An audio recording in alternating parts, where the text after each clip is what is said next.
one of the best songs in the world is Pretty Green Eyes, and he started showing fried chicken and fries or something.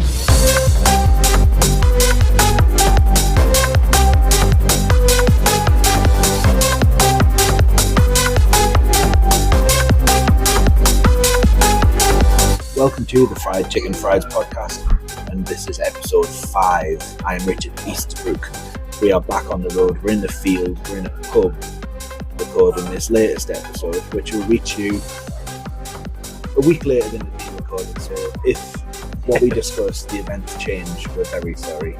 We're sorry, there's nothing we can do about it. Absolutely nothing we can do. Like, if I say something that about a current affair or an event that is yet to happen and it goes wrong, like, don't come to us. If it's really bad, we won't release it. Well, that it might just automatically come out. It might. It will hope so. It's probably what I'm going to do. So, yeah, something terrible happens now. A cheerful podcast comes out. Hey, I haven't felt better than I feel right now. I forgot to introduce Matthew. I'm with Matthew Keeling again. Hello. So, yeah, we've brought the random topic generator. This could get us into a lot of trouble if someone sees that. Yeah, well, it's got some offensive daubing on the side of it as well. We've dragged it in, so hopefully it can bring us some nice subjects to talk about this fine. That'd be nice, wouldn't it? We've got Guinness as well. Got Guinness. Good if that came up. People will think, if it does now, people will think it's rigged because we said landmines. Landmines came up. We really didn't want landmines to come up though. No, it was quite a landmine to be dealt. So I'm hoping for some easy subjects. Yeah, me too. Them people have left. Yeah, they've stormed out. Stormed out. Yeah. Send assistant. Yeah. You need to spin. I need to spin the wheel. Yeah. I need to spin the wheel. You can reach. This would be good because you'll be able to tell by my face. I'm spinning the wheel. Yeah. The wheel is spinning. The wheel has landed. The wheel has landed. Oh no. What has the wheel landed on? Not Guinness. The wheel has landed on Christopher Reeve. Oh no. Christopher Reeve. Well, without the benefit of Wikipedia tonight, I don't have access to my laptop, so I can't give you any information about Christopher Reeve. But obviously, he is the star of Superman 1, Superman 2. Make it to 3. And I don't know. I don't know anything about films. Right. It's good. Yeah, it's good. But I know that he was Superman and then he wasn't. Yeah. Because he had an accident. Well, the films stopped. I'm sure he got Superman 1, 2, and 3 under his belt. Was he the original, movie Superman? Yeah. That was like late 70s, early 80s. So he's quite old then to be a Superman.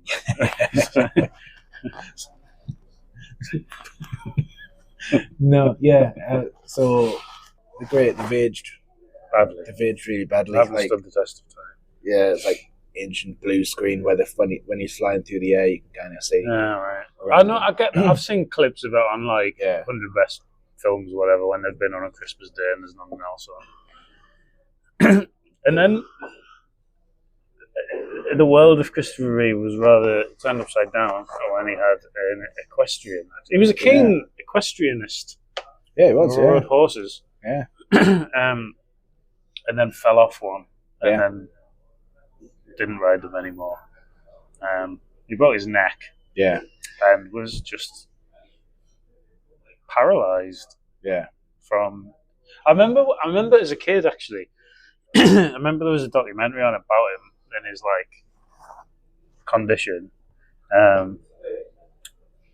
and how he managed to somehow he did considering he'd had basically snapped his spine. He could move his fingers, which was remarkable, really. Yeah. But then he is apparently positive mindset. Intense physiotherapy and that. And he was supposed to determined to and he did loads for charity as well. I can't remember what his charity was called. The Christopher Reeve Foundation. Yeah. It's good. It's a good name. Good name. Yes, it is actually. Yeah. But yeah, and then he died. Yes. And I don't know anything else about Christopher Reeve. His wife died very soon after as well, or like before. They like both died very young. Oh, really? Yeah, he wasn't old. He obviously looked a lot older because of the situation he got himself. Well, he didn't get himself into, but he obviously had the accident. Yeah. But he was a keen equestrianist as well as. Was he in anything else? You know what? I don't know. Mm. There would have been. I could Google him. Google actually, him. I should Google him. Wikipedia. I think he deserves it, really. A lot of those kind of early 80s superhero films. He died 20 years ago. Did he? Yeah. He was best known for his Superman and its 3 sequels. Oh. So you did 4? Yeah. Christ. Fair play. He declined many roles in action movies, chose to work in small films, and then appeared in Bostonians, Street Smart, and The Remains of Day.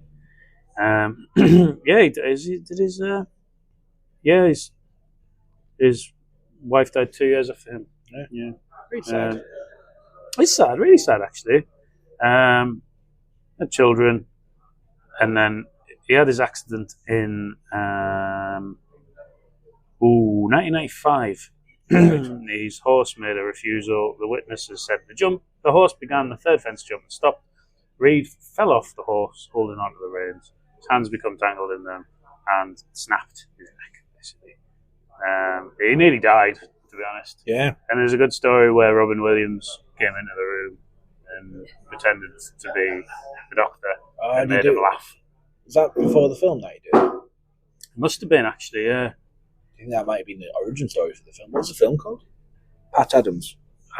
You're asking the worst person in the world. Pat Adams, where he would like be a doctor, like dress up as a, but yeah, as a clown or something like that. There's a section on Wikipedia called health problems. I think it's probably quite an understatement to be fair, but Christopher Reeve. Raise a glass. Raise a glass. To Christopher. And 7 minutes on him. Yeah. Well, I'll spin the wheel. Spin the wheel. Oh. Maybe less than 7 minutes. For the best. The wheel's spinning. Wheel has landed. The wheel's landed on Alan Partridge. Ah, brilliant. A fictional character. A fictional character, unlike Christopher Reeve. Yes. It's very much real, but no. I love Alan Partridge. Well, I really like I'm Alan Partridge and Knowing Me, Knowing You. I wasn't a big fan of Knowing Me, Knowing You. I liked it, but it wasn't until I'm Alan Partridge. I didn't see it until after. So I'm a lot younger than you. Yeah, I think it was. So I think it went on TV in about 1997. I'm Alan Partridge. I'm Alan Partridge, the first series of, and it was either on BBC Two for the first series or BBC One. I think it was BBC Two. Then for the second series, I was at uni. Oh right, yeah. There was quite a gap. I know there was quite a gap between the two. So looking at like 2, 3, 4 year gap. Maybe. I have a feeling, yeah. But that first series, 6 episodes of I'm Alan Partridge. I had the videos. And I just watched them to death. Yeah, I had the DVDs of those and just killed them. Ruined it, really. Yeah. I can watch it now. Yeah, it's 20 odd years on, but at the time, I know every line. Everything. Yeah. If I was sat with somebody, I'd be that's like. It was impossible to watch it with me. Yeah, because I would ruin it for you. Yeah. I remember the first time I really got into it, just laughing like a drain at like certain bits of it, like the first series in particular. The tungsten tip screws, like drives driving her off for something to do. Yeah. The vampire. Something I do now. Yeah, well, we've just done it. Yeah. And you've got like the characters in it are brilliant as well, like supporting characters. Michael is just incredible. Yeah, no, he's incredible. And he's not a Geordie, the guy who plays No. It's probably the best TV Geordie accent. Yeah. I've heard it's so authentic. Oh, it's incredible. Obviously, that those series of I'm Alan Partridge were written by Armando Iannucci and I think Peter Bainham. Did Coogan write them as well? Or? He was like co-writer, but he wasn't as involved. I think it was like after he did the second series of I'm Alan Partridge, it was like definitely reluctance to kind of keep doing it. So there was that gap. Yeah. And they came back with the short episodes, which they did for, I think they did them for Foster's. Yeah, they did. Like they were like online snip things. Yeah, yeah. They were. That's where Mid Morning Matters that was came out of. Yeah. So I think that was the first, other than like kind of Children in Need or he did something like Noel Gallagher, didn't he? Yeah. So the comic relief ones, but it was always like kind of half-assed. He didn't look the same as he did in the series. Yeah. He'd just like pull his head to one side. And he's like, put a Pringle jumper on. But as he got older, he grew into Partridge. Now he is.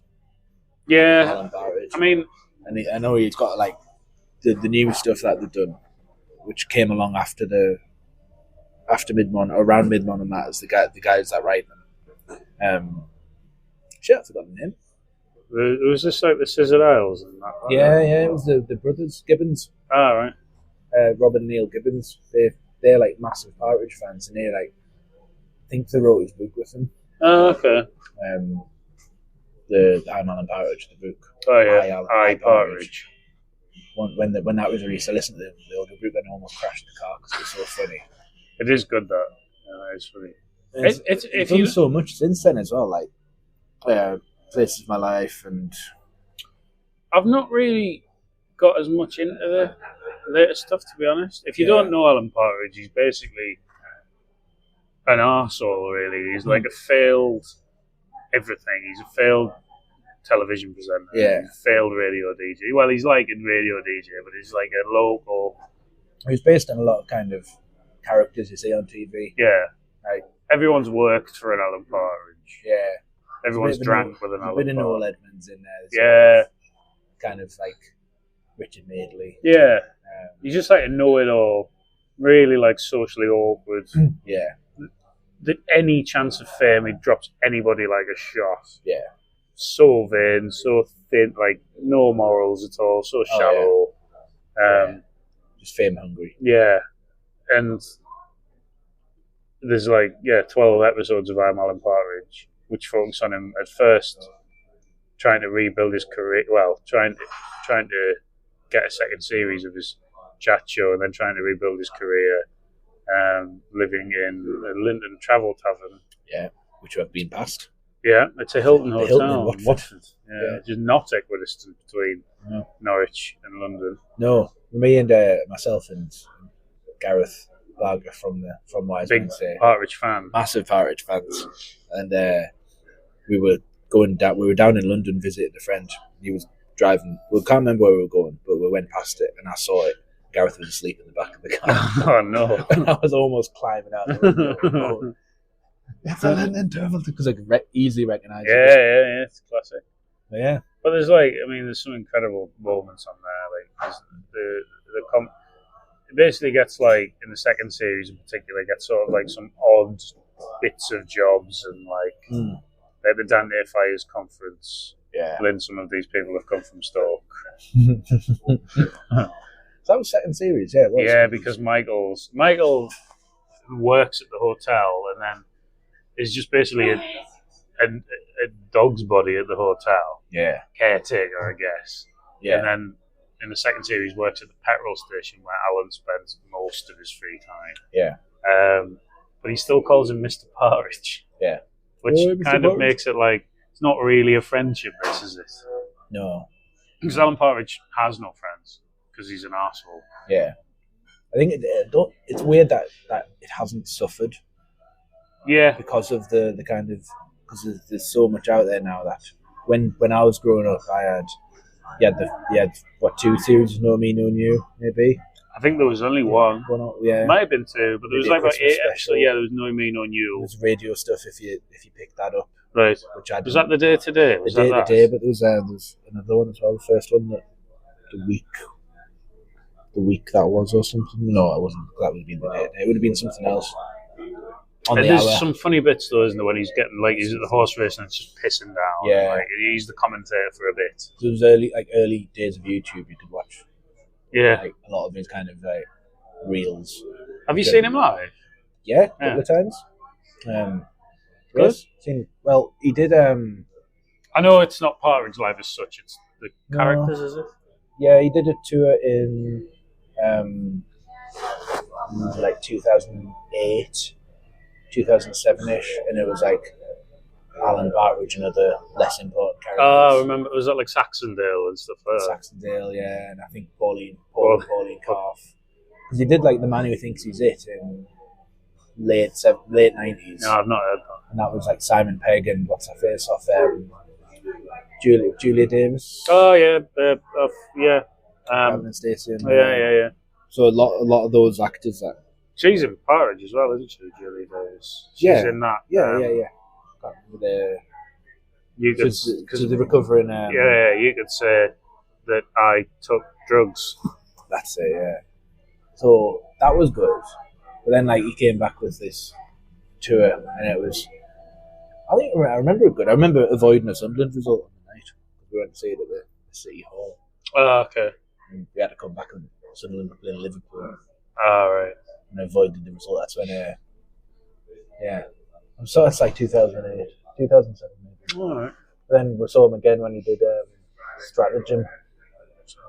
Which was that recent? Yeah, a couple of years ago. Was that just Partridge? Just Partridge. He was doing like LinkedIn, TED Talks stuff. Was it good? Not really. No, really. Yeah. It's now on Amazon Prime if you want to. That was the first time when I thought the material isn't great. Yeah. It's like kind of weakened it. But then This Life was good. This Life was great, and his podcast is incredible. I've not listened to the podcast. They moved it off the free Audible. Oh, okay. Premium Audible. Right. Okay. So it's like 3 hours. Oh, really? Per pod. There's two series of it. The way in the 3 hours, but I was like going around the house doing housework and stuff and listening to it. It's not laugh out funny, but it's like bits. Yeah.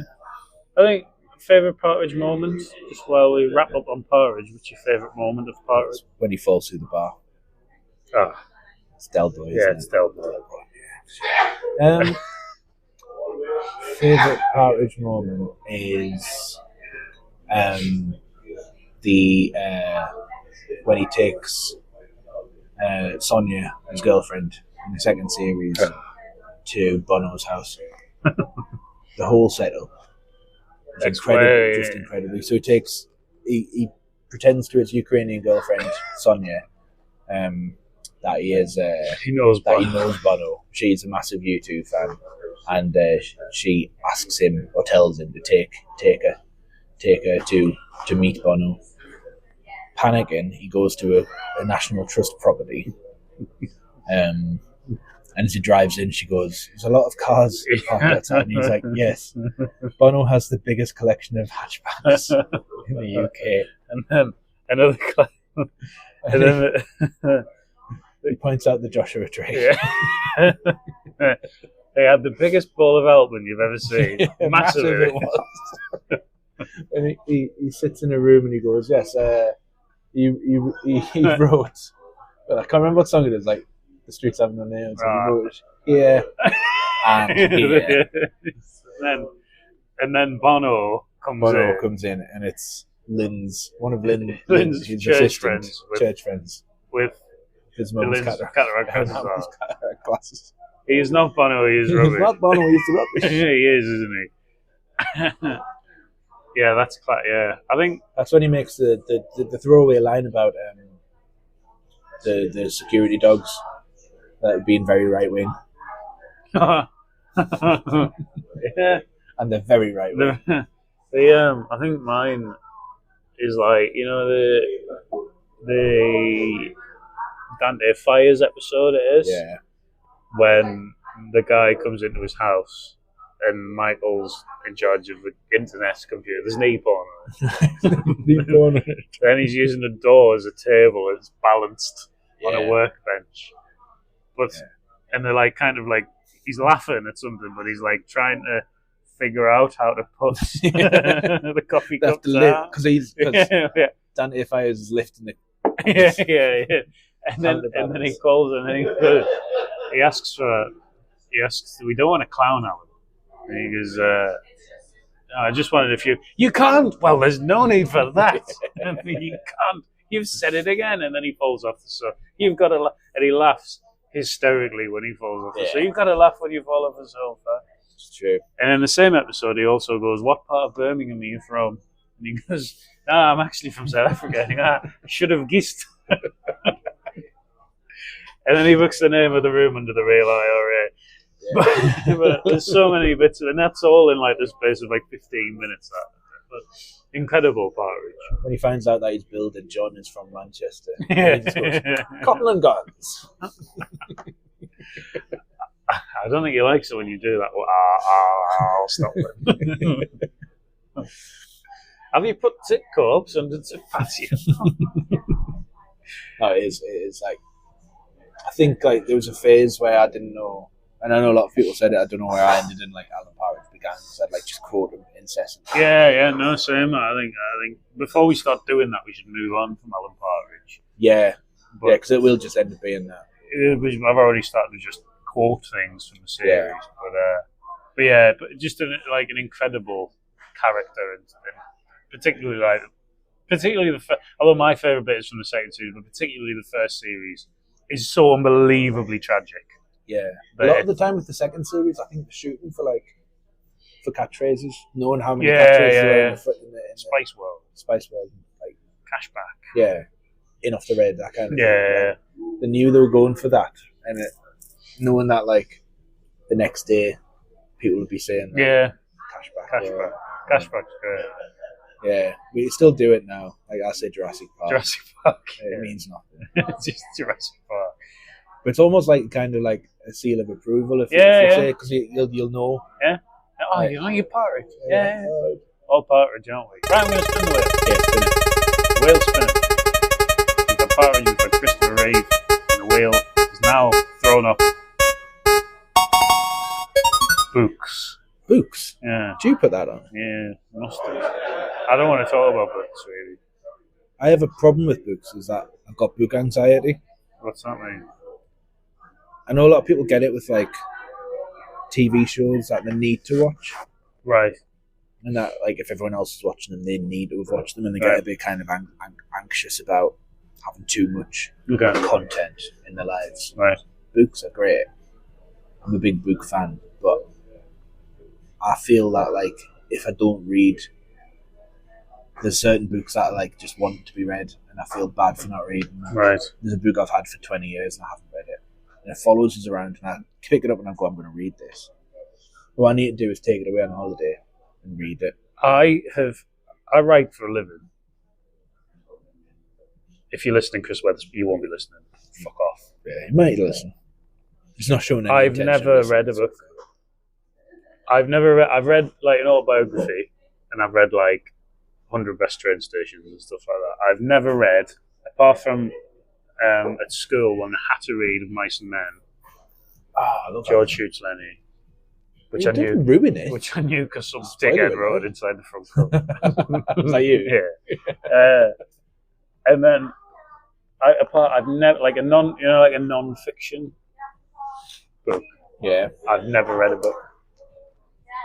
Like fiction, so you're not read it. Oh, sorry, I meant fiction. Yeah, that's what I mean. See? Yeah. I've never read like a story. Some people just don't relate to it. Like people like read purely non-fiction. But then I say that to people, and they're like, "Oh, I like to watch your film instead." No, I don't watch that. Yeah. So I don't like books or films. In fact, I hate them. In fact, you could remove all books and all films, and that'd be fine. I think films might be a subject. I'm sure I put that in the other day. Films are too long. Yeah, well, 45 minutes. But books, because it's split into chapters, it's great. Yeah, I don't mind. I can see the point of a book. There's a great moment when you're in a book, and you have to like. There's a lot of books you have to. It's a bit like a cat, which is probably I should really hate them. Yeah. Just going back to an earlier episode, that if you kind of have to like do the work with the book to get through the setup, and sometimes there's a few like really kind of like stodgy chapters that you have to get through. So yeah, because it's set in the scene. But I have a one-page rule. So if nothing in the first page is gripping us, nothing in it about it is. If there's something that even like a slight mistake or a hint of what's to come, yeah, I did it with them. the Da Vinci Code. Oh, I mean, you've just got no hope of because there's so many books out there, there's thousands, millions of books. I'm not going to have time to read them all, even the ones that are like win a Booker Prize or something. Yeah. So I'm not going to pick such a shit name that as well, isn't it? Booker. Yeah. But I think if it grips us on the first page, I'm all right, I'm good. But then there's like a couple of paragraphs, there's a couple of pages, or there's a couple of like chapters that are like really hard going, and you have to get through them. And then you kind of like, it's a bit like watching it's a bit like watching a film. But I've just got the blankest expression on my face. Yeah. Once you're in there, and you kind of look forward to reading it. I can't relate. Maybe like with like a docu-soap or something. I clearly am the world's most undiagnosed man. I can't concentrate for more than I can concentrate at work because I could write for ages. Yeah, but I just don't see the point in reading a book. Yeah, that's the point. I really have to try to kind of read a book, but once I get into it, yeah, I'm like Becky reads. She'll read on holiday for I'll just go to the pub. I can't get into books. That's the problem. I'm reading a book at the moment. Yeah. And I'm enjoying it. Yeah, it's Book of Dust Part 2, which is part of the Dark Materials series. George shoots Lenny. Yeah, I've written it in there. I've written it in every book. And it's taken us like 100 pages to get into it. See, and sometimes I like put the bookmark back in, and it's like I've not really moved. Just move it forward a few pages. But the book I've had for 20 odd years, I haven't finished reading. What's that? Aldous Huxley, Brave New World. They made me read 1984 for my A-levels. Right. That's Orwell, yeah? Yeah, George Orwell. I loved it. Went and bought the book. And it came recommended. If you like this, you will love that. So I bought A Brave New World. Is that by him as well? No, it's by Aldous Huxley. It's another dystopian world-building novel. Right. I just couldn't get into it. Just bin it. No, I've put the bookmark still in it. Bookmark is still there. Chapters in. People treat books with 20 years ago. Real respect, don't they? Yeah, like my wife's a big reader, and she hates when I bend the spines of the book. Right. Yeah. So if you're reading it and you're like, you need to open it properly. Yeah. So I properly open it. Yeah. Bend the spine. But books are meant to be like that. Yeah. What's your thoughts on tablets? I don't mean for your dementia. I tried having the Kindle app on my iPad and I didn't like it. Yeah. Didn't like it at all. I just prefer like TikTok. I'd just rather watch cats jump on like slides and that. Yeah. I have no attention span at all. So it's horses for courses, isn't it? I wouldn't like ban reading. No. Like I think there's a lot of snobbery around books. You need to break that down. Oh, you read it. Oh, you don't read. Oh no, like fucking Weatherspoon. Like a few years, I've probably been a bit judgy of like people who've never read a book. I would be like, imagine what a loser. Imagine there's so many different ways to like consume like meaningful media now, and there's so many shit books. I worked at. This will probably come up in a later episode. During lockdown, I worked at Amazon. Yes. In the fulfillment center, and on quiet days where there wasn't that much to do, or if there was like a delay in the belts, slowed or stopped, depending on where I was in the building, I could go and just sit and read one of the books that was waiting to be dispatched. Okay, right. So if anyone received a book between 2020 with a very I'm saying George shot Lenny in the first page. Very sorry. Yeah. No, so I'd read them and I'd give them the first page test. Oh, right, yeah. And quite quickly. Yeah. But what I'd do is I'd instantly buy the book. I'd be in the building. I should really take it and just go, I've taken this book and you take it off me. It doesn't work like that. Apparently. No, it's theft. So I'd read like a couple of pages. There's loads of books I bought during that 6 months or so. Get them delivered to work. Well, you could. Huh? It was like a lot of fun. Prime spot, I guess. Yeah, but you couldn't like intercept the process. Oh, right, you see it, right. Right, it was a bit of shit like that. But yeah, I read loads of books. like the first pages of, and I thought, that looks like it's going to be good. Reading the first page of a book isn't reading a book. No, but I'd read it, then I'd kind of skip to the middle and go like, is it still written well? Yeah. But there was loads of books that I'd be like nominated for so and so prize.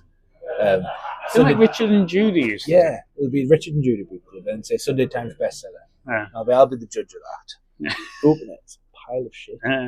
Mistakes, littered with mistakes. Yeah, it's riddled with or just like a really annoying narrative style. Oh no, not for me. Like there's one. Oh, someone's about to start playing the guitar. Oh no. Oh no. Well, we're up to 30 minutes. Oh, I might have to curtail this. Probably for the best, to be honest. Probably for the best. How many subjects we've done? We've done 3. Reeve, Partridge. To see what we could have had. Do a final spin. Do a final spin.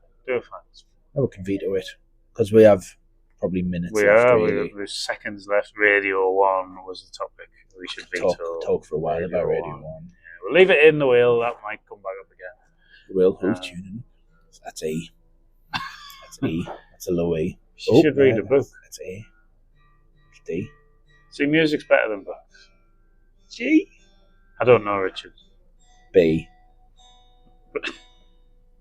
This is terrible, listeners. This is terrible for the listeners. High E. You won't be able to hear any of this. No, you won't be able to hear. This is just Richard sounds like he's trying to do the alphabet and it's going really badly wrong. Oh, that sounds nice. Oh yeah. Go on, end it before she comes on. Anyway, not bad. No, it wasn't that bad.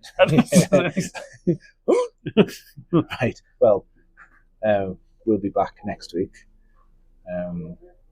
Probably. Yeah, definitely. Yeah, we'll be back. Yeah. Barring any kind of disaster. But yeah. Hopefully Christopher Reeve doesn't die before this is released. Christopher Reeve has died. Reeve died 20 years. Sadly passed away. I'm good. You've got to remember to edit it. Quite heavily. Yeah. Thank you very much for listening.